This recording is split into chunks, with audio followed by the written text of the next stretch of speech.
When you watch this video, you will not eat potato chips again. You are on the beach and you are approaching the beach bar. You have some fries and a cold beer. Logical. It's what you fancy with this heat. And we are not going to read you the primer here to tell you not to do it. But at least you should know what you're up against. 1. A sea of fat. That the chips are passed of oil already knows who has opened a package and seen the silvery plastic glittering in the sun. But the numbers are something else.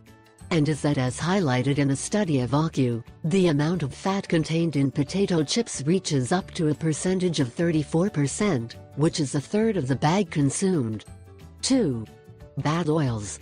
The study also reveals that manufacturers use and abuse palm oils and coconut oils, which are very economical and easy to handle.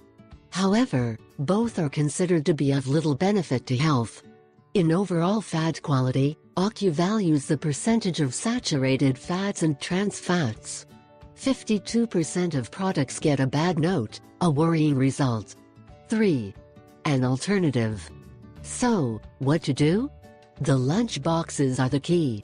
The important thing is to have healthy food on hand, to resort to it in every moment of weakness. Loading all the containers is the price to pay. However, being light but continuous meals should not take up too much space in your backpack. How long will you be at the beach? Well, it's as simple as taking the food you need for those hours. Your alternative is to take fruit to the beach. What's more, summer fruit is the richest fruit of the year. Take advantage of this.